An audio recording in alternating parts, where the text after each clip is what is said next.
We will call to order the first meeting, a special meeting of the Planning and Zoning Commission at 6:30 p.m., January 8th, 2026. I don't have roll call on here, but we have present Jim McFeet, Brad Pellisier, Howie Coro, Adam Van Wingerden, and Jim Formica, and Jennifer Roy, and Chris Locatelli via conference call. So the first order of business is election of officers. We would have chairman, vice chair, I don't know if you want to, and secretary, if you want to do them one at a time. That makes sense. Yeah. Okay. We So don't we need exactly have an existing slate we can nominate. We what? We don't exactly have an existing slate we can nominate at this point. We We do. don't have people serving in the office, so we can just nominate the people who are there. So I think one at a time makes sense. Yeah, one at a time does make sense. So chairman first. Are you seeking nominations? I am seeking nominations for chair. Who was the arm wrestle for her? Who wants it? It's either Jim or Brad. Yeah, I'd take it on. I was the planning chair. I'm willing to continue if there's interest in that. But I'm fine doing it. Nominate Brad or nominate Jim? Well, just do chair, vice chair. Right? We gotta do chair and vice chair. Right. Right? So, I mean, if you want to do that with one nomination, we'd need a second, right? Or a vote. Nominate Jim for chair, nominate Brad for vice. A second. Okay. All in favor? Aye. Chris? Chris? Aye. You're in Aye. favor? Did you hear Aye. it? Yes, in favor. Okay. Can you hear me? Yep. Okay. Okay, so number 2 is the meeting schedule. Do we want to do a secretary? Oh, right, secretary. I nominate Chris. Chris is a good secretary. That's a second. Adam nominates Chris. Second. Any other nominations? All in favor of Chris being the secretary? Aye. All right. Board guy. I can fill you in on your duties. It's not often very anything. Yeah, Jen, we talked about it a little bit, I believe, Tuesday. I'm fine with that. Okay, yeah. So now meeting schedule. So, Mr. Chairman, we have a clean slate as to what we want for date and time. I don't know if one or the other that the residents and consultants and people are used to. Monday night, first Monday of the month was zoning. Second Thursday of the month was planning. Due to the referral, I mean, it could be the first Thursday of the month, first Monday of the month. Thursdays. Mondays are generally bad for me. Yeah. Okay, let's stay away from Monday then. I think Jen preferred Thursday. Thursdays is good because we're here till 6:30 anyways, and we can get any last minute things done. I mean, you certainly could also meet at 6 instead of 6:30. It's Does anyone I have? The prefer only time it Thursdays comes as real well. problem is What's that, Chris? like December. I said, The month of I December. prefer Thursdays as well, if that's possible. Big deal. What do you have? Wrong?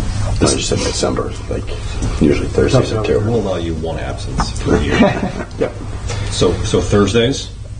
Thursdays. which Thursday of the month? What did you guys do before? Second. Do you want to do this second Thursday? It's fine with me. It's already on my calendar. Second Thursday of the month? What time? 6 or 6:30? Six. Yeah, can we do 6? Yeah. Let's do six. Yes. Yeah, 6 would be better. Perfect. All right, Chris, because you wanted it, we will do it. Everybody else wanted 6:30, but we're going to do it Come for on. you.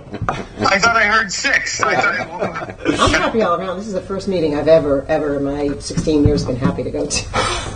Because you're combined, so I'm happy about that. And the 6 is just chilling. Perfect. So, Second? we need a motion? Or do Motion we need to second just- Thursday of every month at 6 p.m. Who was seconded? You both pointed at Well, because we both said it, so Okay, Brad. Any discussion? All in favor? I Aye. Okay. We need a conservation wetlands representative. Well, so I think that Pat Pio was the. he was. We should Rep make from Bill planning. since he's now. So It wasn't Dan the representative? he's on the Conservation Commission. Okay. So he can't be a rep, and I don't know who from zoning was Howie. As like an alternative, Well, so we need normally the conservation as a member of each commission. So one or two of you, we would need the Conservation Commission expressed concerns to the first selectman of not getting representation from the planning and zoning commissions. So and that entails going to both meetings every month. you would go to this meeting, but conservation only meets once a month. The first Monday of the month at 7. So Can you move that up? it's my responsibility to extend to you guys the concerns. So if someone thinks that they are available and can generally attend, it would be good.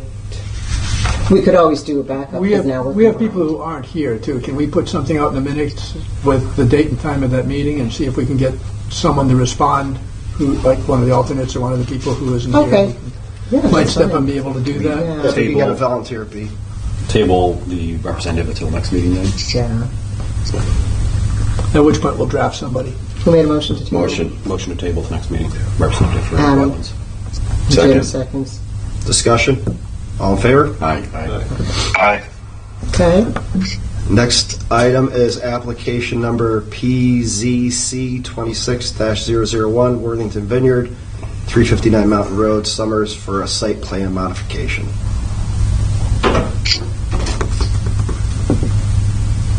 So when they give their presentation, this is just a site plan modification, not a special use permit modification, which is what the court agreement and the judge approved, that they only need to do a site plan modification, nothing with their special use permit. Under site plan modification, the commission can choose to hold a public hearing or not. So that's certainly entirely up to the commission. I probably would recommend a public hearing, just due to, it's the Sure. nature of the job and the location of the winery. Also, as far as taking action, we received this, due to the holiday, we received this like New Year's Eve day, and the staff's been out, so it hasn't really had any staff review. So I would probably recommend and ask that you not take action on it until we can do that. I mean, I've looked at it and dealt with like some parking things with Jay, but we haven't had, and Conservation actually received it last night, and they cannot act on it until February. So make a motion to schedule a public hearing for... Well, do you want him to give his presentation first? Or? That means you got to do it twice, doesn't he? Well, I could just give you You can- just a okay, quick sure. overview so you got Okay. some idea of what we're talking Yeah, about. I just figured, Yeah. if I didn't want to make you No, go through I'm- everything. and You then know, come it's back only going next to take month me and an go hour through or it. so tonight. And then Oh, all right. No, that's- Did you bring snacks? I got pizza in the truck. All right. Go ahead then. if you could, can I Yes. just interject real quick before your presentation? I did get the site plan showing the parking. Okay. So if you could speak to that a little bit, only Yep. because before you come for next month, it looks like you reduced the overflow parking. We did. So just want to kind of confirm that because it's keeping it under 200 Correct. parking spaces, and Correct. um, Yep. we'll be I'll prepared talk, to talk I'll about talk it next about month. that Okay. quickly. For the record, J.R. Russo here representing Worthington Vineyards. Mark and Karen Murdoch are here. They're the owners. And I'll pass these around just so you can kind of take a look at the building and the architecture.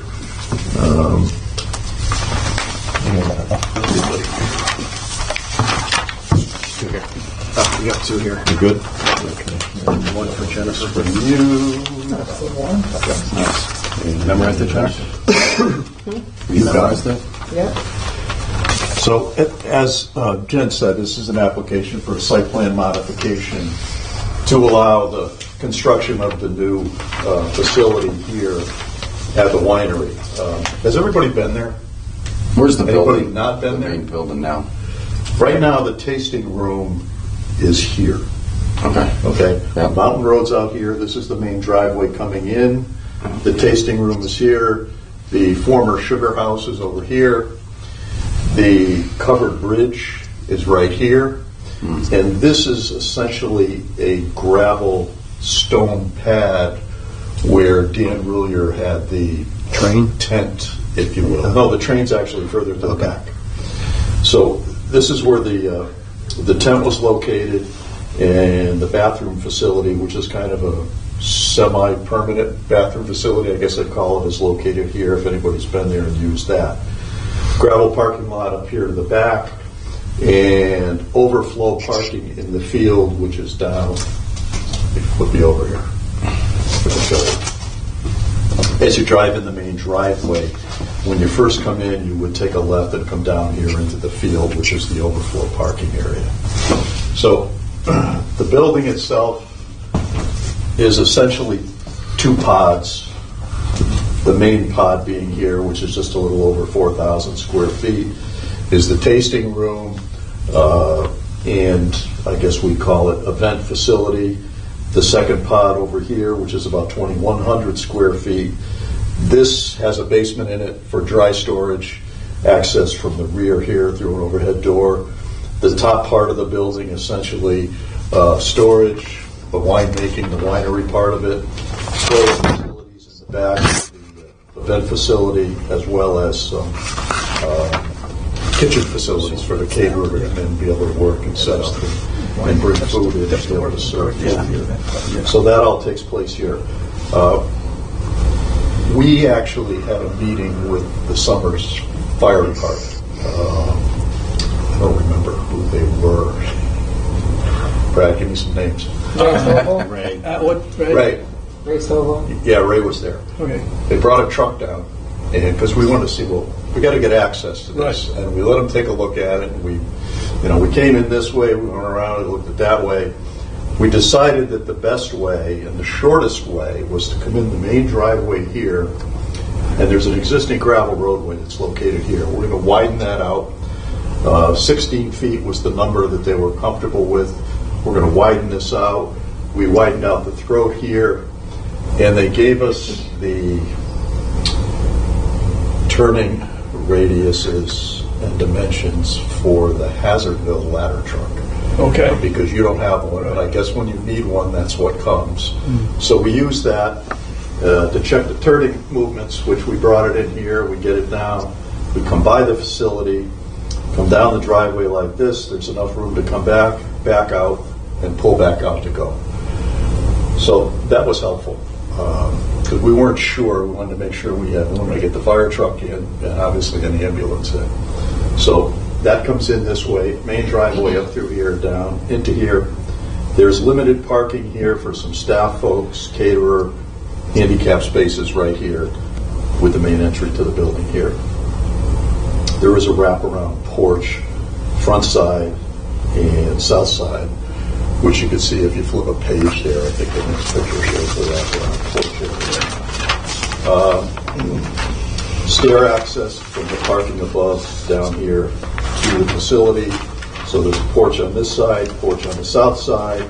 So basically the porch here, the view coming out the front towards the ponds. To talk a little bit about the parking, and those who were there remember at zoning, and I don't remember when, but we had a plan that showed overflow parking here with a total parking number of 195 parking spaces. So Jen asked us to take a quick look at the warming house, if it were full, the new facility, if it were full, and the bridge, which was what has been used historically for some events with tables and chairs, if it were full.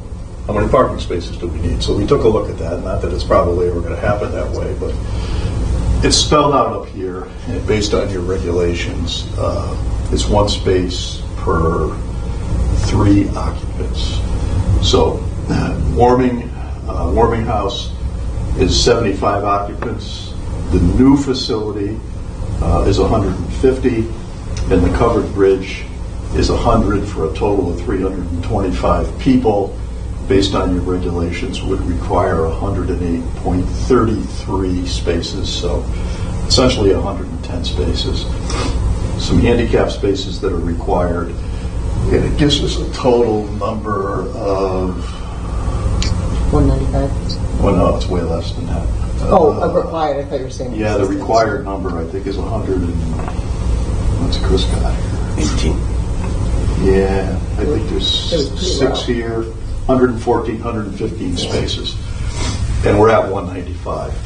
This is the overflow, there's 54 here, and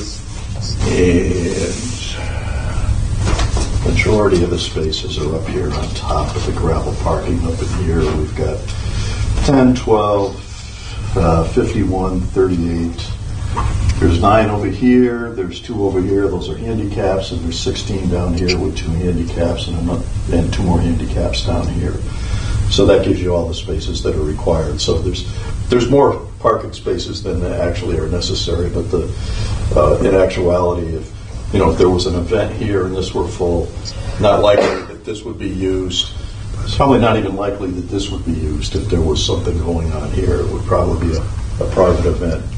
It might not be open to the public, but we did take a look. There's enough parking to accommodate everything based on your regulations. The septic system information is on there for your town sanitarian to look at. It's more than large enough to handle full capacity of the facility. The septic line already comes up to here. We're just tying into it now with a new tank and a new grease trap for the kitchen area. So that's kind of a basic overview. This is what the building looks like. It's pretty straightforward, really. There's not a whole lot to it. There's very little change, really, in terms of site work. It's just mostly just the building goes here on the pad where the tent used to go, and adding some parking and making sure we've got adequate access for emergency vehicles. And we're adding a stairway. And a stairway, right. There's a stairway coming in here, so people that are up here can come down the stairs and get to the facility. Is there a big elevation change there? Yeah, there is. It's pretty good. It's just going to be sloped or retaining walls? Or? No, there's no walls. 650 down to 625, so 25 feet. about 25 feet. And there's a landing in between, halfway down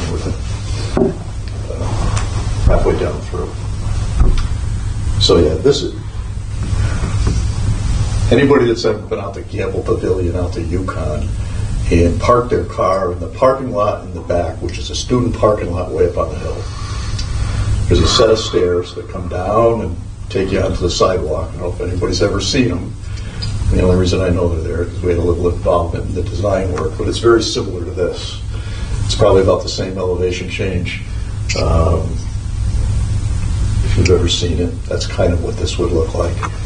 Don't park your car up there, though. You'll get a ticket. I found that out. Student parking only cost me $35, but it was a short walk to be in. So Probably a better deal than you would have gotten anywhere else. yeah, probably. Probably. So yeah, these would be just wooden stairs coming down through here.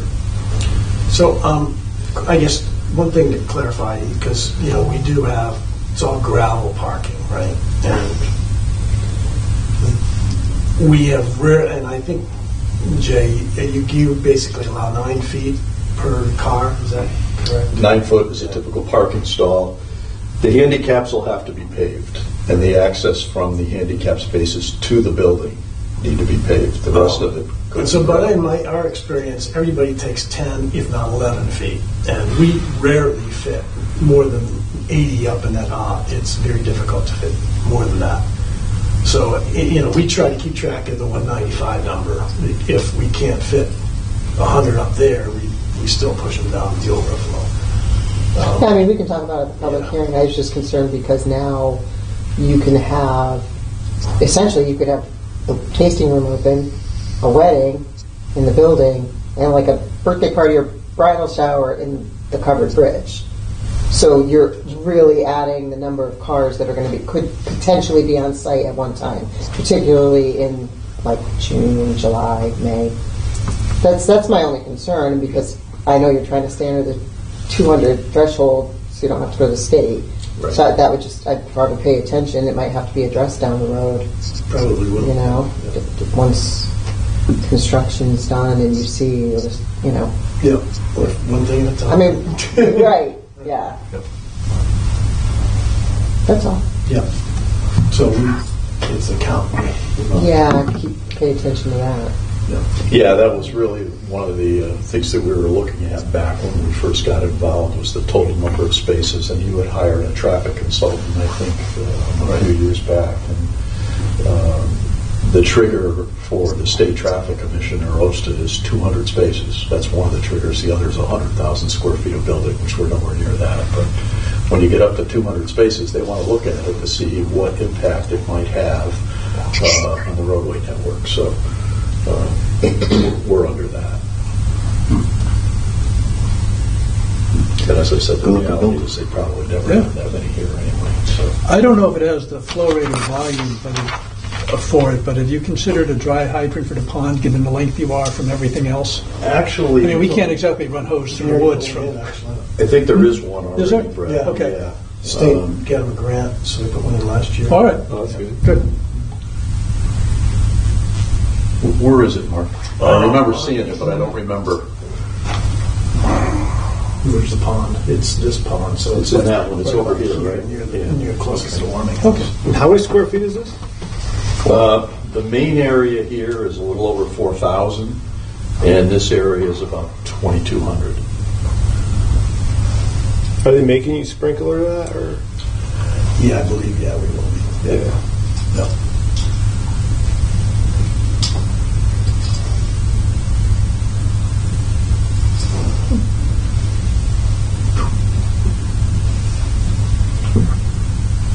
So that's the end of my presentation. I mean, if we're going to have a public hearing, I know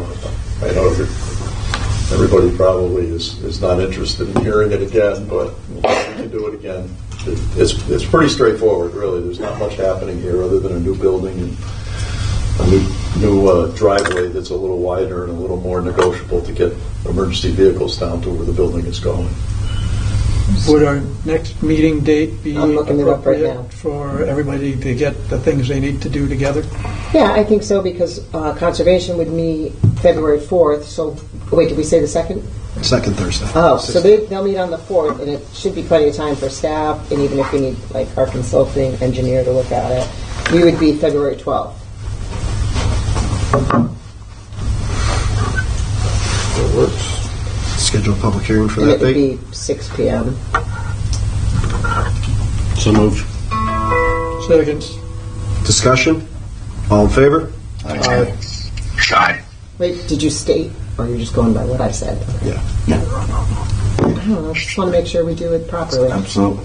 February 12th, 6 p.m. 6 p.m. Public hearing. Are there any notices or signage that we have? I think, yeah, well, we still have to go by what the zoning regulations Okay. say, so you would need to get the sign from me and post it at least 10 days, so all of that is still the same. Notify the abutters and, Mailings, okay. yeah. All right. We can do that. All right. Thank you. All right, thank you. We'll see you in a month or See you in a so. month. Yes, sir. Next item is the approval of the Planning Commission meeting minutes for 12/11/2025. Move to approve. Second. And I guess just the planning guy should probably vote on that. It's really just Aye. Aye. technical. Yeah. Approval of the Zoning Commission for 12/1/2025. I will second that. No, you make the motion. Yeah, motion, sorry. Chris, you want to second that? I'll second that. All right, all in favor? Aye. Motion to adjourn. Second. Do we have a second? Second. Second. Discussion. All in favor? Aye. Thank you. That's not on the agenda. No, there's no adjournment on the agenda. Yeah, we're here forever. Thanks, Chris. Thanks, Chris.